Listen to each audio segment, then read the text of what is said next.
Hello students, आज की नई क्लास में आपका स्वागत है। आज हम स्टार्ट करने जा रहे हैं क्लास 10 की यूनिट 8 हाइट एंड डिस्टेंस। तो इस यूनिट में हम अब तक जो यूनिट हमने की है 6th और 7th, तो उसमें जो फॉर्मूले और ट्रिग्नोमेट्री रेशियो जो हमने पढ़े थे उन्हीं का यूज़ इस यूनिट में है। तो इस यूनिट में हम जो भी पढ़ेंगे उससे पहले जो बेसिक इसकी डेफिनेशन है उनके बारे में पढ़ लेते हैं और उनको अच्छे से समझ लेते हैं, क्योंकि डेफिनेशन अगर हमें समझ में अच्छे से आएगी तो क्वेश्चन सॉल्व करने के लिए पहला जो हमारी प्रोसेस है, पहली प्रोसेस यही है कि जो भी क्वेश्चन दिया हुआ है उसका हमें डायग्राम अच्छे से बनाना आए। और वो डायग्राम तभी अच्छे से बनेगा अगर हमारे जो बेसिक डेफिनेशन है वो हम अच्छे से उसको समझ लें। तो आइए स्टार्ट करते हैं इस यूनिट का इंट्रोडक्शन। इस यूनिट में सबसे पहले दो नाम आते हैं हमारे पास। एक तो उन्नयन कोण, जिसको हम इंग्लिश में बोलते हैं एंगल ऑफ एलिवेशन। सेकंड जो नाम हम पढ़ते हैं वो आता है अवनमन कोण, जिसको इंग्लिश में बोलते हैं एंगल ऑफ डिप्रेशन। और इसी के साथ एक शब्द और आता है दृष्टि रेखा। दृष्टि रेखा को इंग्लिश में कहेंगे लाइन ऑफ साइट। तो ये अगर तीन डेफिनेशन हमारे क्लियर है तो इस यूनिट के डायग्राम बनाने में हमें आसानी होगी। तो सबसे पहले हम इनको अच्छे से समझ लेते हैं। तो इसके लिए मान लो हमने दो मित्र ले लिए ए और बी। ए धरातल पर स्थित है और बी जो है वो कुछ दूरी यानी ऊंचाई पर स्थित है। ए मित्र तो नीचे है और बी मित्र जो इसका है ये थोड़ी ऊंचाई पर है। तो ये ए जब अपने मित्र बी की ओर देखेगा तो मान लो ये इस जगह से हम इसकी आंख बना दे कि ये इस साइड इसको यूँ देख रहा है। तो सीधी नज़र की दृष्टि ये है। तो जिस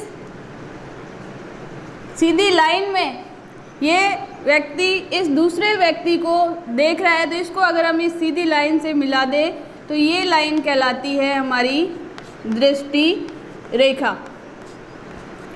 अब इस व्यक्ति की सीध में धरातल की ओर जो लाइन है, इस धरातल की लाइन और इस दृष्टि रेखा के बीच में ये जो कोण बन रहा है ये कहलाता है उन्नयन कोण, जिसको बोलते हैं एंगल ऑफ एलिवेशन। अब इसको हम इस तरीके से देखेंगे कि अगर इस व्यक्ति की ऊंचाई को हम सीधा मिला दें तो ये क्या बन रहा है, एक समकोण त्रिभुज। अगर यही व्यक्ति बी जो ऊंचाई पे है ये अगर नीचे स्थित किसी व्यक्ति को या किसी वस्तु को देखता है तो अब इस ऊपर वाले व्यक्ति के लिए अगर हम क्षैतिज रेखा बनाए, हॉरिजेंटल लाइन ये होगी इसकी क्षैतिज रेखा, इसमें इसकी हॉरिजेंटल लाइन ये थी और इसके लिए ये। तो ऊपर स्थित व्यक्ति या वस्तु जब नीचे किसी व्यक्ति या वस्तु को देखता है तो दृष्टि रेखा और उसकी क्षैतिज रेखा के बीच में जो कोण बनता है ये कहलाता है अवनमन कोण, जिसको बोलते हैं एंगल ऑफ डिप्रेशन। अब इसको याद कैसे रखेंगे कि कौन सा उन्नयन कोण है या कौन सा अवनमन कोण? तो इसको याद करने का ये तरीका है कि जैसे उन्नयन यानी ऊपर की ओर उठना, तो जो नीचे से ऊपर की ओर देखते हैं तो बनेगा उन्नयन कोण, ऊ से उन्नयन और ऊ से ऊपर की ओर देखना। इसी तरह से अगर ऊपर स्थित व्यक्ति नीचे किसी को देख रहा है और क्षैतिज रेखा उसकी दृष्टि रेखा और क्षैतिज रेखा के साथ जो कोण बनेगा वो कहलाएगा अवनमन कोण। तो इस तरीके से ये जो तीन परिभाषाएं इस यूनिट और हर एक डायग्राम में काम में आएगी उसको हम इस तरीके से समझेंगे। इस यूनिट का जो बेस है वो इसी डायग्राम पर है। तो इस डायग्राम को एक बार फिर से हम समझ लेते हैं कि मान लो कोई व्यक्ति ए धरातल पर स्थित है और व्यक्ति बी जो है वो किसी ऊंचाई पर, चाहे ये मीनार हो सकती है, दीवार हो सकती है, मतलब ये धरातल से थोड़ी ऊंचाई पर स्थित दूसरा व्यक्ति बी है।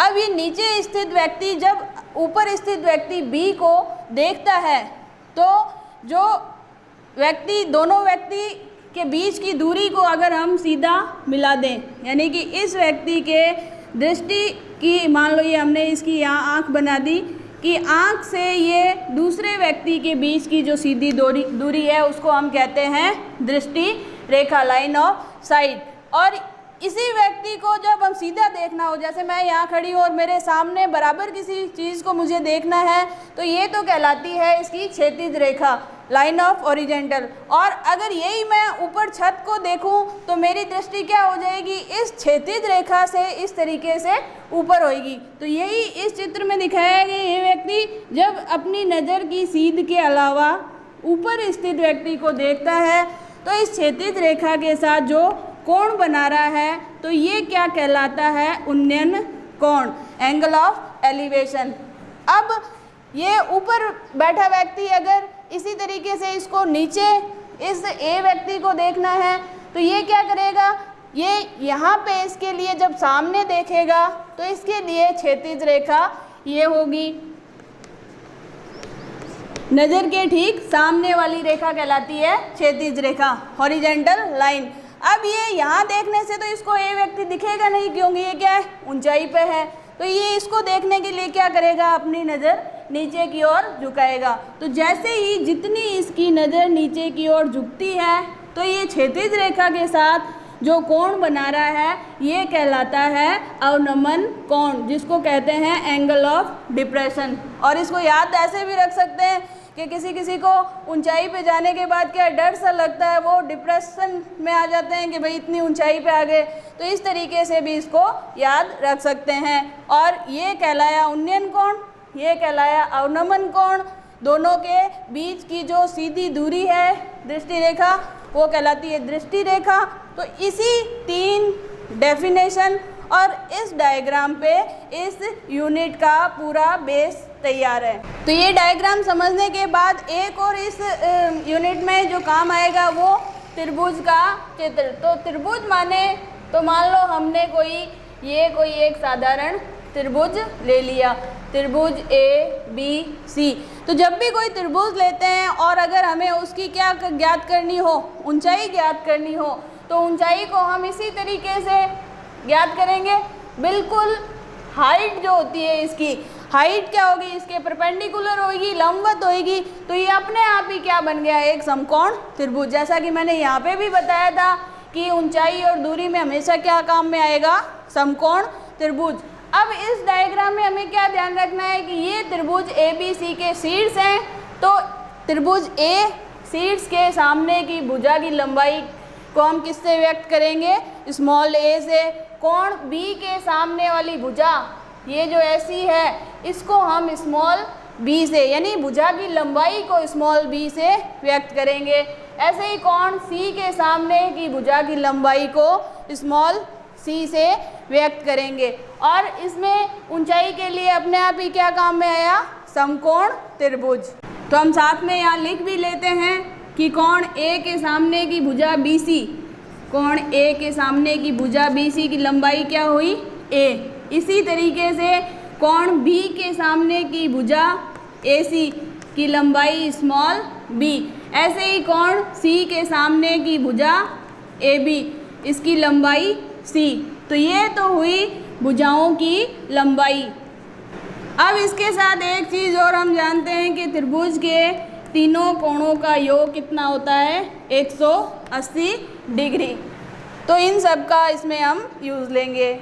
इसके साथ एक चीज़ और हम देखते हैं कि हमने यहाँ जो ये देखा कि ये है उन्नयन कोण और अवनमन कोण। तो इसमें हम क्या ध्यान रखते हैं कि जब भी कोई दो समांतर रेखाएं होती है, समांतर रेखाएं जिनके बीच की दूरी क्या होती है, हर जगह बराबर होती है, वो समांतर रेखाएं, पैरेलल लाइंस। जब दो पैरेलल लाइन को एक तीसरी रेखा काटेगी तो हम देखते हैं कि ये इस तरह के जो कोण बनते हैं इनको हम क्या कहते हैं, एकांतर कोण। और एकांतर कोण की क्या पहचान होती है, अंग्रेजी के अल्फ़ाबेट की Z आकृति। और ये एकांतर कोण आपस में क्या होते हैं, बराबर।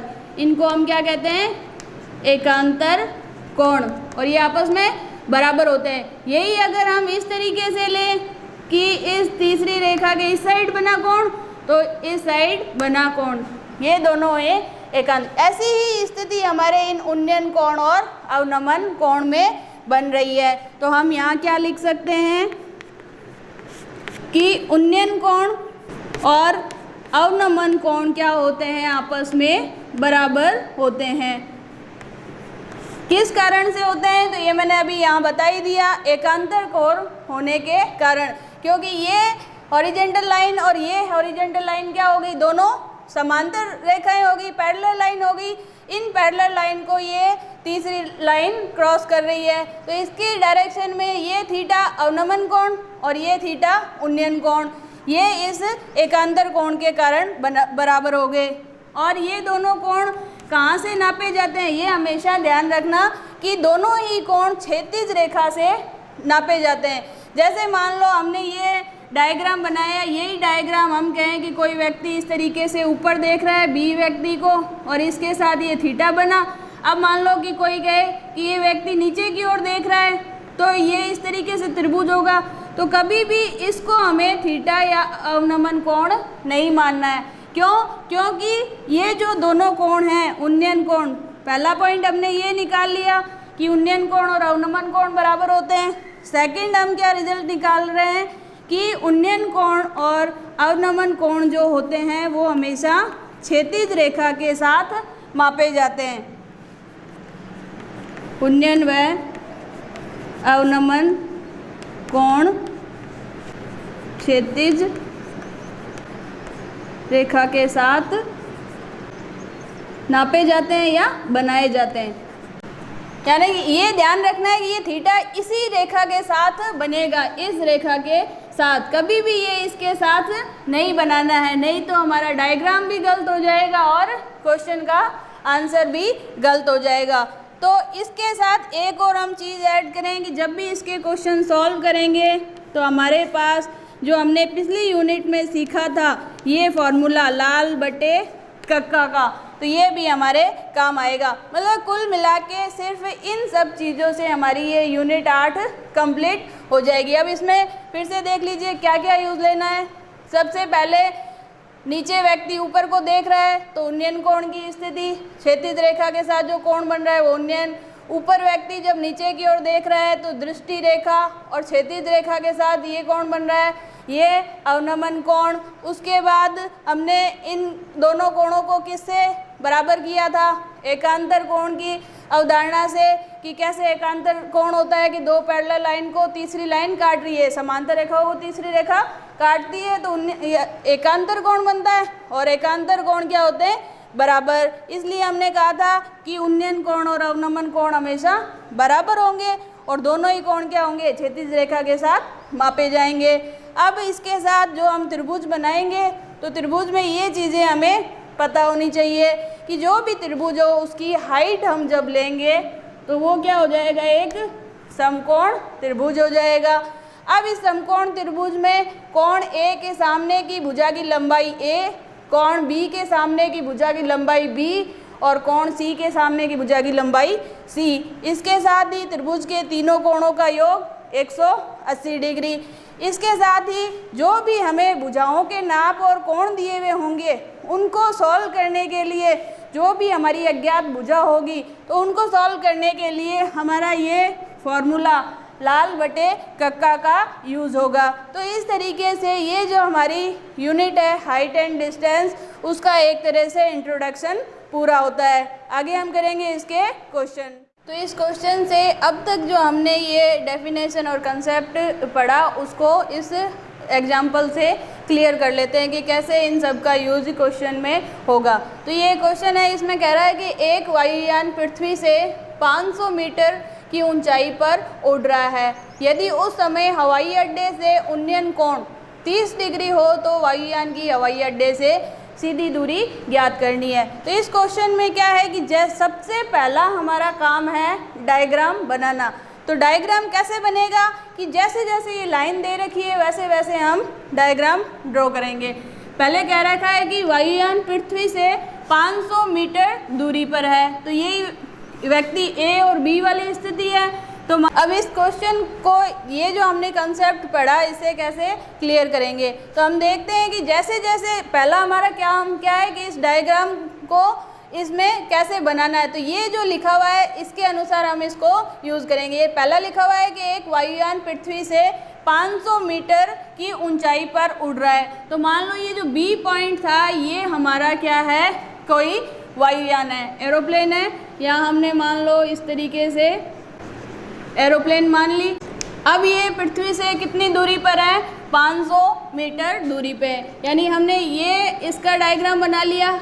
500 मीटर दूरी पर है, तो ये दूरी कहाँ से होगी, क्षैतिज रेखा ये है, तो क्षैतिज रेखा यानी पृथ्वी से 500 मीटर दूरी पर है, तो ये ऊंचाई क्या कहलाएगी हमारी, इसकी ऊंचाई दे दी 500 मीटर। तो हमने ये ऊंचाई ले ली 500, हाइट जो इसकी है 500 मीटर। नेक्स्ट हम देख रहे हैं क्या लिखा हुआ है, यदि उस समय हवाई अड्डे से उन्नयन कोण, तो अब हवाई अड्डे की स्थिति कहाँ होगी, तो जहाँ से हम इस एरोप्लेन को देख रहे हैं, यानी इस जगह से देख रहे हैं, तो ये जो बिंदु ए हो गया, ये क्या हो गया हमारा हवाई अड्डा।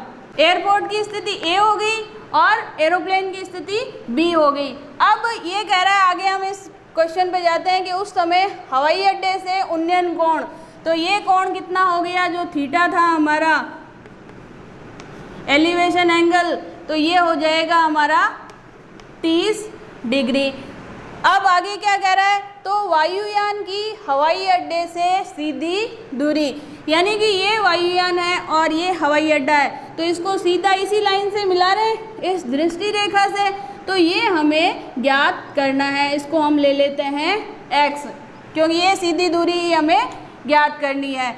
अब इसको यूज़ लेके कौन सा फॉर्मूला बनेगा, थोड़ा सा यहाँ एकदम स्पष्ट हम बना लेते हैं कि डायग्राम कैसे बना था। ये दूरी 500 मीटर, तो ये हमने यहाँ ले ली 500 मीटर। उसके बाद ये हवाई अड्डा था, ये क्षैतिज रेखा के साथ ये कोण बना रहा है, तो ये क्या हो गया, इसका उन्नयन कोण थीटा 30 डिग्री। उसके बाद एरोप्लेन और एयरपोर्ट के बीच की दूरी हमें ज्ञात करनी है, तो ये दूरी हमें ज्ञात करनी है। अब इसको यूज़ लें तो हम क्या देखते हैं कि एक समकोण त्रिभुज बन रहा है। यहाँ इन समकोण त्रिभुज में हमें एक तो ज्ञात भुजा दी हुई है 500 और एक हमें कोण दिया हुआ है थीटा 30 डिग्री, और दूसरी जो भुजा है यानी समकोण त्रिभुज के सामने वाली भुजा क्या हुई, कर्ण। तो हमारे पास कौन कौन से मान हुए, एक तो लंब और एक कर्ण, और हम जानते हैं इस वाले फॉर्मूले का वापस से यूज़ करें कि लंब बटे कर्ण, लंब बटे कर्ण क्या होता है, साइन थीटा।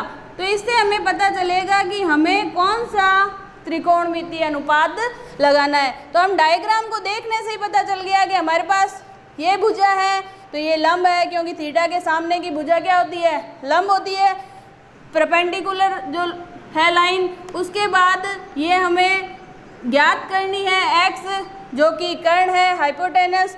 अब इन दोनों रेशो में कौन सा ट्रिग्नोमेट्री रेशो होता है, साइन थीटा। थीटा हमें दिया हुआ है 30 डिग्री, लंब हमें दिया हुआ है 500, कर्ण हमें ज्ञात करना है x। अब साइन 30 डिग्री का मान लिखेंगे, साइन 30 डिग्री का मान होता है 1/2, बराबर में हम लिखेंगे 500/x। अब हम क्या कर देते हैं, इनका पक्षांतरण कर देते हैं, वज्र गुणा कर देते हैं, जिससे x क्या हो जाएगा, 1 से गुणा हो जाएगी और 500 की गुणा हो जाएगी इस 2 से। तो x का मान आ जाएगा हमारे पास 1000, और जो कि 500 मीटर में था तो 1000 भी क्या होगा हमारे पास मीटर। तो ये x क्या था, इस वायुयान और हवाई अड्डे के बीच की सीधी दूरी थी। तो यहाँ लिख भी सकते हैं सीधी दूरी कितनी आई, वायुयान और हवाई अड्डे के बीच की दूरी 1000 मीटर। तो इस डायग्राम को कैसे हमने क्वेश्चन में यूज़ किया, ये हमने इस एग्जाम्पल से सीखा।